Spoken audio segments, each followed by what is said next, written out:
안녕하세요. 피부에 안전한 주얼리 소재를 찾아 연구하는 주얼리 제작자 삐멜당입니다. 오늘은 여러분이 평소 잘 착용하고 또 보관 중인 주얼리가 왜 변색되거나 산화되는지, 그리고 이를 예방하고 관리하는 방법에 대해 알아보려 합니다. 참고로 여러분들께서 전문가의 도움이 없이도 집에서 편하게 관리하실 수 있도록 근처 마트나 다이소 등에서 쉽게 구할 수 있는 재료를 활용한 방법으로 준비해봤어요. 주얼리를 오랫동안 새 것처럼 보관하고 싶으신 분들은 끝까지 시청해주세요. 먼저 주얼리를 잘 관리하기 위해서는 검게 변하는 원인부터 알아야 하는데요.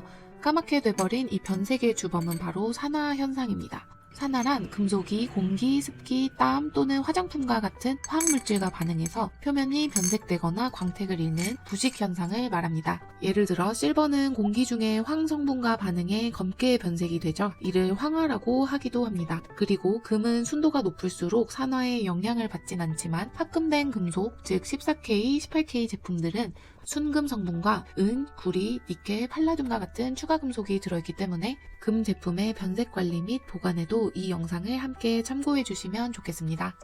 주얼리 변색의 원인을 알았다면 다음으로 중요한 건 산화가 되기 전의 관리일 텐데요. 우선 가장 쉽게 추천드리는 방법은 계속해서 착용하기입니다. 몸에 주얼리를 착용하고 있으면 손을 씻고 또 샤워를 하실 때 자연스럽게 비눗물로 인한 세척 관리가 되기도 하고요. 주얼리 표면에 물막이 형성되어 유지 관리가 쉬운 특성이 있습니다. 만약 착용을 하지 않고 보관하실 때는 공기 습기를 차단해 두어야 되는데요. 제가 주로 추천드리는 공기 습기 차단 소재는 지퍼백입니다. 투명한 이 지퍼백은 다이소에서 쉽게 구할 수 있기도 하고 여러 개의 주얼리를 보관하실 때 어떤 디자인인지 한눈에 볼 수 있습니다. 그리고 폴리백은 하나하나 개별 보관이 가능하기 때문에 주얼리들끼리 부딪혀 생기는 스크래치도 방지할 수 있고요. 특히 팔찌나 목걸이는 체인이 엉키지 않도록 보관이 가능하다는 장점도 있습니다.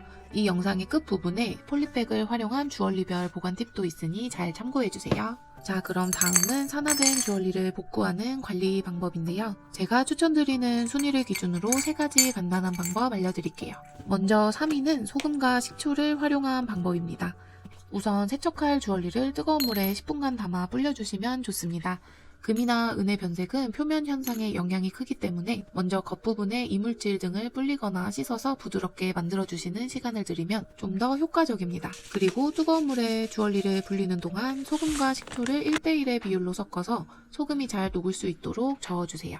참고로 주얼리에 스크래치가 나지 않기 위해서 스테인과 같은 금속 용기보다는 도자기나 플라스틱과 같은 용기를 준비해주시면 더 좋습니다. 용량은 나의 주얼리가 모두 담길 수 있는 정도로 준비해주시면 되고요. 이제 세척할 주얼리를 소금, 식초 용액에 담아줍니다. 10분 정도 담았다 빼주신 후 물 세척을 해주시면 됩니다. 소금, 식초의 방식은 집에서 활용할 수 있는 재료 중에서도 효과가 좋지만 한편으로는 효과 대비 코를 찌르는 식초 냄새가 강력하기도 합니다. 2위는 립스틱을 활용한 방법인데요.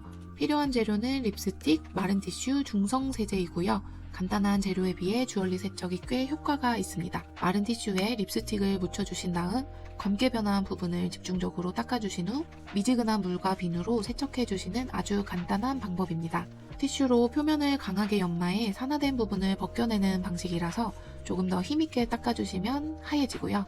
또 마찰로 인해 미세한 광택감도 되찾을 수 있습니다. 하지만 립스틱이 주얼리 틈새에 들어가면 비누 세척 시간이 오래 걸리기도 하고 이 립스틱이 틈새에 끼인 상태가 오히려 지저분해 보일 수 있어서 스톤이 세팅된 액세서리류나 체인 종류의 주얼리에는 추천하지 않는 방법입니다. 다음으로 1위는 베이킹소다와 치약을 활용한 방법입니다. 우선 세척할 주얼리를 뜨거운 물에 담가서 불리는 동안 또 다른 용기를 준비해서 물과 치약을 풀어 녹여주시고요. 베이킹소다까지 섞어 걸쭉해진 액체를 만들어줍니다. 그 다음 주얼리를 5분 정도 담았다 빼주시면 되는데요. 눈으로 봤을 때 충분히 깨끗해졌다면 바로 비눗물로 씻어주시고 거뭇거뭇함이 남아있어 약간 부족하다 싶다면 부드러운 칫솔로 한 방향의 작은 원형을 그리며 닦아줍니다. 이 방법은 실버는 물론 금 제품에 활용해도 효과적이고요. 집에 있는 편한 재료로 20분만 투자하시면 다시 반짝이는 주얼리로 되돌릴 수 있는 세척 방법입니다. 앞에 추천 순서대로 3가지 정도의 주얼리 홈케어 방법을 알아봤는데요. 셀프로 하는 방법인 만큼 주의점도 꼭 숙지하시면 좋을 것 같아요.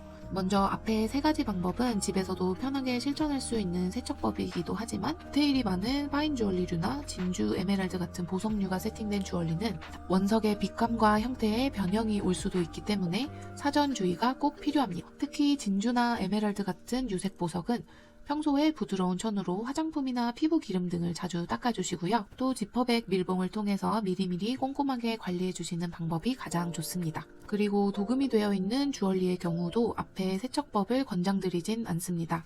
세척 관리는 표면을 닦고 연마하는 작업으로 도금 제품을 세척하게 되면 색상이 얼룩지게 벗겨져서 오히려 지저분해 보일 수 있습니다. 이럴 땐 지속적인 착용을 통해 자연스럽게 생활 속에서 도금을 에이징하듯 벗겨내는 방법도 있고요. 또 다른 방법으로는 착용 이외의 시간에는 꼭 지퍼백에 담아서 밀폐 보관해 주시거나 구매처에 맡겨서 재도금을 진행하시는 방법이 좋습니다. 마지막으로 주얼리별로 어떻게 담아두면 좋을지 보관법 팁을 알려드릴게요. 앞에서 말씀드리는 것처럼 다이소에서 쉽게 구할 수 있는 다용도 지퍼백을 활용한 보관법입니다. 착한 가격 대비 관리법이 효과적이라서 주얼리 제작 공장이나 매장 등에서도 대부분 활용하는 방법이에요. 그럼 주얼리별로 나눠서 지퍼백에 한번 담아볼게요. 먼저 반지입니다. 가장 작은 지퍼백을 활용하시면 좋고요. 이렇게 하나씩 넣어주신 후 밀폐해주시면 됩니다. 그리고 귀걸이는 한 개씩 개별로 넣어주시고 분실 방지를 위해서 한 곳에 넣어서 함께 보관합니다. 팔찌는 펜던트가 있는 체인 부분을 반절 넣고 지퍼백을 살짝 닫아주시고요. 다른 폴리백에 다시 넣어서 함께 보관합니다.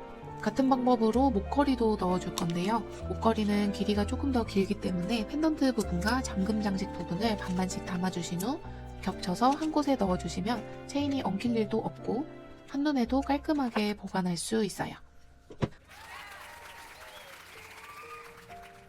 오늘은 주얼리가 왜 변색되는지 그리고 변색된 주얼리를 어떻게 관리하고 보관해야 하는지 알아봤는데요. 생각보다 간단하죠? 앞으로는 여러분의 주얼리를 더 오랫동안 변색이 없도록 간직하셨으면 좋겠습니다. 그럼 다음에도 유익하고 취향 담긴 영상으로 돌아오겠습니다. 감사합니다.